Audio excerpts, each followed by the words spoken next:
Hi, my name is David Kelsey, and today we're going to discuss fallacies in reasoning. And a fallacy in reasoning is a kind of persuasive device, persuasive tool that's essentially meant to try to persuade in virtue of bad or mistaken reasoning, right? But the thing about this bad or mistaken reasoning is that it's on purpose, and the intent is again to persuade, to influence someone's beliefs or attitudes or opinions about something, right? And so fallacies are very much like rhetorical devices. The difference is that rhetorical devices manipulate language to persuade, and fallacies manipulate reasoning to persuade, right? So the way that we're going to approach fallacies is that we're going to look at very specific types of fallacies, right? And we're going to name these fallacies. And so then what we'll do is we'll just kind of approach it like that. We'll look at the different types of fallacies in virtue of their name, right? So the very first fallacy we'll look at is we can call it appeal to anger or argument from outrage. And an argument from outrage is just that. It's an appeal to anger.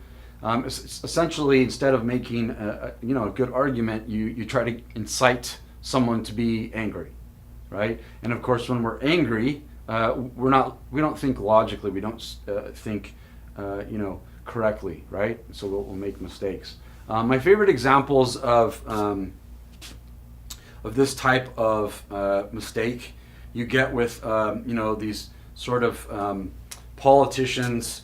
A lot of these political talk shows, right? There's a guy called Rush Limbaugh. There's another guy called Alex Jones. And if you ever watch these shows from these guys, they just essentially, a lot of what they do is just scream and shout, right? And that is what they're, that's essentially how they try to persuade, is to incite your anger by yelling, right? And so that's a kind of outrage argument. Another way to think about outrage arguments, I remember when I was in grad school at UC Davis, even when I was at undergrad, in these colleges they have these sort of grassy areas, and on these grassy areas they have people that will get out there and they'll give these speeches, trying to promote this or that. Sometimes I've seen it, somebody preaching about God. I've seen another one preaching about, abortion, for example. I saw one. And a lot of times what these people do is they scream and shout again, and the point is to get you mad, right? To rile you up and upset you, and then that's essentially to try to persuade you to, buy into their argument, right? Into their position, into their ideas, right? The next fallacy we're going to look at is what's called a scare tactic. So a scare tactic is an appeal to fear, right? It's an appeal to fear. It's essentially trying to scare someone into believing something or doing something, right? My kind of favorite examples, if you've ever watched on television, an anti-smoking commercial, or if you've ever watched some of the newer ones, they have these kind of anti-texting and driving, or drinking and driving, or any kind of distracted driving. These anti-commercials for those things. I think I've seen a number of these anti-texting and driving ones where literally, you have people in the car, they're enjoying their day, and then you have the driver texting, and then all of a sudden they're just in this huge car wreck, and that's the commercial, right? Well, that's essentially a kind of, it's to cause fear in you about texting and driving to get you to not do that, right? So that's what we have, a scare tactic in that kind of move. The next one is a kind of what we would call an argument by force, which is a kind of scare tactic. It's an appeal to fear, except the fear comes with an implied threat as well. So I always take an argument by force as the kind of classic phrase, do it or else, right? Do it or else, or I'll take away your allowance. Do it or else I'll ground you, whatever it is. Do it or else you're gonna clean your room or something like that. You can imagine your parents telling you when you were a kid, stuff like that. And so those are kind of argument by force. It's just this kind of appeal to fear, but also through a threat, So, okay, so the next set of fallacies we'll look at are appeals to pity, envy, pride, guilt, and happiness. So what you should be starting to see is that a lot of times a fallacy is just an appeal to some kind of emotion, right? And of course, the idea is that when you appeal to an emotion, right, when you're emotional in some way, right, you're not thinking logically, you're not thinking rationally with a cool head. And so that's the idea, is to get you to be having that emotion, so then you're not really thinking reasonably or rationally, right? So the first one then is what we call an argument from pity, and that's just sort of trying to evoke pity and compassion as a tool for persuasion, I think the best example of something like this is if you ever watch the pet adoption commercial, that comes on TV, or those commercials that they try to get you to donate to a charity for starving children, for example, and you see these horribly horrible looking kids. They don't eat enough. They're clearly like in need of all sorts of things. Or the pet adoption ones where the pets are, you have little dogs and cats that are injured and all of this, right? These are commercials that are kind of appeals to pity, right? And the purpose of those guys is to get you to try to donate and give to those charities, right? Okay, the next type of mistake, fallacy, is what we call an appeal to envy or jealousy, right? And so this is essentially trying to get to make an appeal to jealousy or envy as a kind of mistaken reasoning. I think a lot of times for me, the way this one works is that someone might fall prey to jealousy or envy just in virtue of themselves, sort of tricking themselves into thinking incorrectly because they're jealous, right? So say you're jealous of someone and you think negatively about them because of that, like, oh, they can't be very happy with all that money, or something like this, right? The next example is very similar, right? I think a lot of times this one is an appeal to pride. We call it apple polishing, which is kind of like metaphorical way to think of polishing the apple, like which apple polishing and appealing to pride is kind of like that. It's like you would say kissing up or buttering someone up, right? Brown nosing is another way that sometimes people put it. And essentially that's just appealing to someone's pride. And I do think that pride is one of the biggest detriments to reason there is. I think a lot of times our pride just gets the best of us and we can't think clearly because we're too proud to, So we have to be very careful. My favorite example, like with that kind of thinking, when you look at these talent shows, for example, you look at something like American Idol or America's Got Talent, these types of shows, and you get these people up there that don't really have much talent at all, but they're so proud about who they are and what they do that they think they have talent, and then they get up in front of the whole country essentially, and then they sing or they have their little show, and they're horrible. They can't sing or they can't do they have really no talent. At least not to be on a stage like that, right? And so essentially their own pride has kind of gotten the better of them, right? Tricking them into thinking that they're talented when they're really not, And I think, I think generally speaking, people, kind of have that mentality about some things, right? You think you're a little bit better at something than you really are, So we have to be careful about our pride getting in the way like that, right? The other thing that I want you to think about as far as apple polishing and this appeal to pride is a lot of times one person can use it on another, right? To persuade, right? As a kind of tool, right? So this is what we would call more like brown nosing or kissing up, So, oh, honey, would you do this thing for me? This one nice thing for me today? Oh, you look so nice today, Can you wash the dishes or, wash the car for me or something like that, right? So this is what we would call buttering up or kissing up, trying to say nice things about someone just to get something in return, essentially. Okay, the next one that we have here is guilt trip, which is just appealing to guilt, right? It's trying to sort of guilting someone into something as a kind of persuasive tool, right? So I think, having a couple kids myself, I think that kids oftentimes will try to guilt their parents into certain things like, oh, but Johnny has the Xbox with all the games and so does Tony and Bill and all of that, right? Why can't I have one like they do. That's kind of like a guilt appeal, right? And so guilting someone like that is also a type of fallacy as well.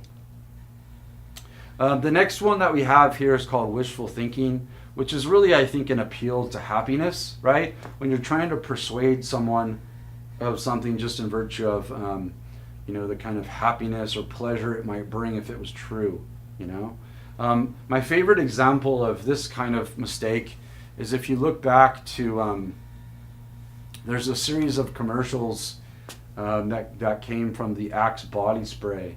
And these commercials often depicted a guy using the Axe body spray, and then all these women sort of coming to the guy.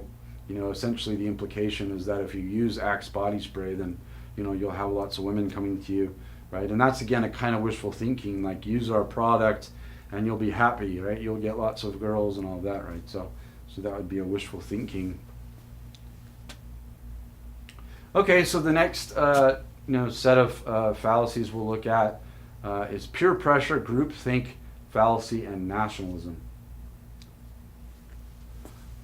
Okay, so peer pressure, I think a lot of folks are pretty familiar with this one. Peer pressure is a kind of appeal to acceptance, right? Oh, you'll be accepted if you do this, right? And usually there's a kind of pressure made to follow along so that you'll be accepted, The classic examples for me of this one are like, when you're in high school and you go to a party and then everybody's drinking beer, so you have a beer so you'll feel, like you're a part of the group, like you're a part of the party. You're not the only person that's not drinking a beer, But you can, and that's, I think to me, that strikes me as a kind of implied or a more subtle type of peer pressure, right? It's not like somebody's saying to you, oh, drink this beer or you're not going to be accepted, right? Instead, it's just that you'll feel better about yourself and about being at the party if you have that beer, right? So that's a subtle kind of peer pressure. But I think a lot of times there's a more kind of direct type of peer pressure. You can imagine, for example, a fraternity, initiation, right? Which essentially the kind of thing that goes on there is where they tell you, hey, look, you've got to do this, this, and this to get initiated into this group, this fraternity, right?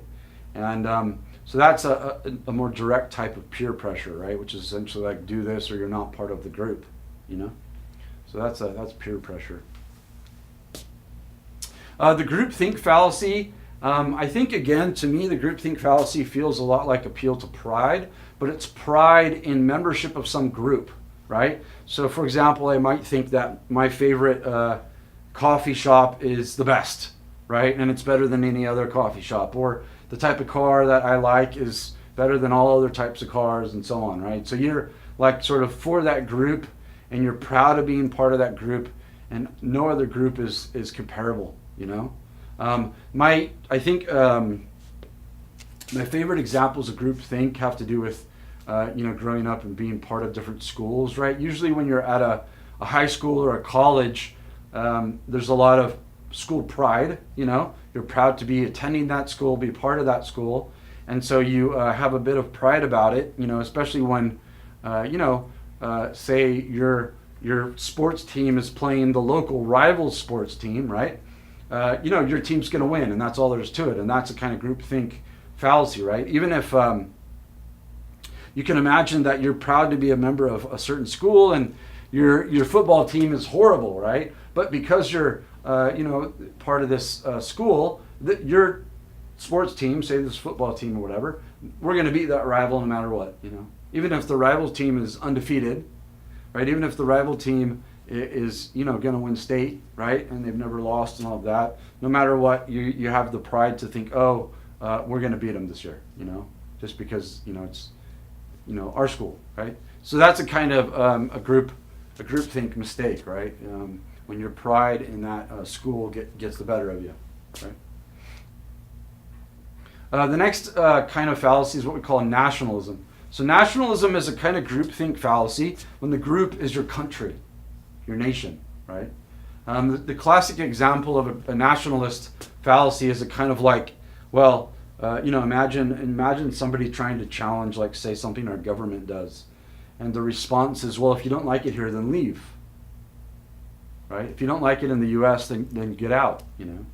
That's no way to think critically about what our government does, or our president, right? Of course, we need to be critical of those things just like we are of anything else. Should we buy this product? Well, let's really think about the reasons behind it, right? The same thing kind of should apply when you're thinking about your government and what they do as well, right? We need to be critical of those things just like anything else, right? And that's kind of what we're trying to do here. So, I think when the attitude is like America, America, America, rah, rah, rah, that's kind of like nationalism. A couple classic examples I think that strike me as nationalism, and it's a really interesting thing now I think with the way that the country is going, nationalism. But one of the things that strikes me, a really good example of nationalism is if you look back to when, communism, right, was sort of what everyone in this country was worried about, right? I think, if you're talking like the 60s and the 50s and the 70s in that range, when you have, sort of like the Soviet Union being called the Reds and the communists and all of that, right? You have a kind of, I think to me, it strikes me as a kind of period where Americans really kind of fought for America in a really almost exaggerated sense, right? They weren't really critical or trying to be critical of what we were doing. It was just, us against them, and that strikes me as a kind of nationalism as well. The last example I'll give, there's this kind of hilarious commercial for Dodge Challenger. And Dodge Challenger's it's a car, and it's a car maker, Dodge, right? And they have this this commercial. I think it was maybe 2012 is when the commercial was made. And the commercial begins with this Dodge Challenger kind of entering into what looks to be like a battlefield. And it looks to be like sort of the scene looks kind of like the Revolutionary War or something like that, And their soldiers, kind of set up, and then you see this Dodge Challenger kind of driving out into the field, and then of course driving the Dodge Challenger is George Washington. It's a pretty funny commercial. And then at the end of the commercial, it says, I think it says something like, there's two things that America got right, freedom and cars. I think it says something like that. But essentially that's an appeal to America and American history and nationalism. So it's a funny one, I think. Okay, so the next fallacies we'll look at are appeals to popularity, common practice, and tradition. Generally, the appeal to popularity is kind of like just buying into a belief just because a lot of people believe it. So it's like, oh, I believe that just because so and so and so and so and these other people all believe this, right? The key is though with appeal to popularity is that the people that you're appealing to aren't really experts, right? So imagine, for example, that you were living during, there's this famous period in the history of this, of human beings and all of that, where it's called the Copernican Revolution, right? And essentially what was going on during that time is that people were starting to realize that this theory that had been in place for thousands of years, really, that the Earth was flat and the Earth was the center of the universe was false, right? And there was these prominent scientists, Galileo, for example, Nicholas Copernicus, for example, that started to realize that the Earth really isn't flat after all. The Earth moves. It's not the center of the universe anymore, right? And you can imagine during that time someone believing, right, against all the evidence that the Earth is flat, right? Just because, it's sort of like what everybody thinks, right? I think the point here is that what we want to buy into is what the experts believe, not what just, sort of like ordinary people do, right? Okay, so the next fallacy is what we would call, a lot of people call this the bandwagon fallacy. This is also called an appeal to common practice. And essentially this is like sort of doing something because lots of people do it. So like, oh, I'm going to speed on the freeway with my car because everybody does anyway, right? Or, oh, I'm going to fib on my taxes because, oh, everybody does it anyway, Well, Well, just because everybody does it doesn't make it right, you know. Okay, the next one we're going to look at is called argument from tradition. So argument from tradition is, like it sounds, it's an appeal to tradition, right? So just because something is tradition doesn't make it right. Again, that's kind of the point. So, you know, I mean, there's lots of traditions that have been in place throughout history. You know, at one point or another, there have been things like human sacrifice, right? There have been cultures that have practiced things like that. Cannibalism, you know, stoning people to death. That was at one point a tradition in other parts of the world, you know. So, of course, just because things are tradition doesn't make them right, you know. And so just to appeal to something as tradition, right, is a mistake.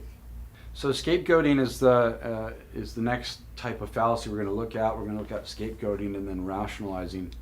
Scapegoating is essentially, it's just blaming someone or something for something that they didn't do, you know. Classic example would be that example of Hitler, right? Essentially what Hitler did when he you know, took over power in Germany was he scapegoated the Jews, right? And I think you know, that was sort of what went on there. But that's, you know, essentially blaming something for someone or something for what they, you know, what they didn't do, which of course they didn't do it, so they don't deserve to be blamed for it, right?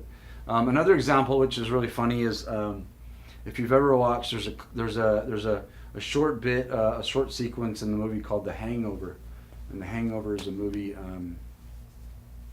maybe from 2010 or so. I'm not really sure when that came out, but there's a part in that movie where one of the characters, Alan, he blames Osama bin Laden, you know, for not being able to commit a lewd act on an airplane. And if you watch that little scene, it's pretty funny. He, you know, at the end of it, he sort of says, "Thanks a lot, bin Laden," you know, which is, of course, bin Laden has nothing to do with that, right? So the next mistake is what we would call rationalizing. I like to think about rationalizing as kind of like making excuses, cooking up reasons for something, you know. The classic example I can think of is shopping. A lot of people will buy stuff when they don't really need it, and they're just essentially rationalizing, you know. So a classic example is you have a woman that, you know, buys, for example, a pair of shoes, right? And the shoes are blue or something. And so then she rationalizes, well, look, I've got to buy the pants and the jacket and the shirt to go with the shoes, you know. And that's essentially what rationalizing is. It's kind of like cooking up excuses because, oh, well, she just wants to buy, you know, those new clothes anyway. It's just a reason, an excuse to get that done, you know. So I believe the last two fallacies for the lecture here are what we call red herring and smokescreen. And red herring and smokescreen, I would say that these are two of the most widely seen fallacies that there are. And essentially what a red herring and a smokescreen are is a kind of way to change a subject without it appearing so, you know. It's like pivoting or dodging a question. This is what we call a red herring and also a smokescreen, I think. So a red herring is a kind of distraction, right? It's a kind of way to distract attention away from something, an argument or a claim or a position, with something that's completely irrelevant, right? So essentially a red herring is a change of subject, right, to something that's you know, not really relevant to the original one, right? So for example, in politics, if you've ever watched a political debate, this happens all the time. It's pretty funny if you look for it, right? So what will happen oftentimes in these debates is that one candidate will be pressed on a subject like, say, education, right? Oh, so-and-so, what do you think about education, right? And then what happens is that the candidate may start talking about education, but all of a sudden they're talking about, like, I don't know, terrorism or foreign policy or something like this, completely different and irrelevant to education, right? Now, the way that this usually goes, and the reason for that kind of move is that because the candidate doesn't really want to talk about education. They want to talk about the other subject that, you know, this red herring, right? The terrorism or whatever it is, foreign policy that they switch to, right? The subject they switch to. And the idea is that subject that switched to is preferred somehow to the original. And that's why the pivot to the new subject is made. Now the the last one we're going to look at here for this slide is called a smokescreen. So a smokescreen is essentially like an obliteration of red herrings, right? It's so many red herrings, it's so many changes of subject that you have no idea what you were originally talking about, right? It's just essentially like throwing all these different kind of distractions at you at once to almost confuse you, right? And so I remember seeing in the show Family Guy, I remember seeing this episode where you have a debate between two candidates for like mayor or something like that. One of them is the character Lois on the show, Family Guy, right? It's a cartoon. And then there's also Adam West's character in that show. I can't remember the name, but anyways, this political debate and is essentially you see, I believe Adam West's character just do this kind of move where he's just got all these red herrings going on, and it's just this kind of smoke screen, if you will. And so the other one I'll point out, I used to point out in my classes for the smoke screen, if you've ever thought about, I don't know how much it applies so much anymore, but if you ever thought about when they originally went into the war in Iraq, it was interesting what happened because the government seemed to be making this kind of reasoning behind that war, which was something like weapons of mass destruction. I don't know if anybody remembers that one, but it was interesting because after we didn't find weapons of mass destruction, all of a sudden the subject kept changing to something else. You know, it was like, oh, well, we've got to get Saddam Hussein. He's a really bad guy. We've got to give them, another one was we've got to give them democracy and freedom and stuff. And so it was almost like they kept changing the subject, and it looked to me kind of like a smoke screen, you know. And so, you know, that's the idea with the smoke screen, is it's just so many different distractions that you sort of lose sense and you lose sight of you know, of reality a bit, right? So, okay, well, that is it for this lecture then. And thanks so much. Hope you enjoyed it. Again, really the main point here is that fallacies are kind of like essentially persuasive tricks, persuasive tools where reasoning is kind of, you know, almost mistaken and for the sense of persuasion, right? So, all right, we'll see you next time. Thanks so much.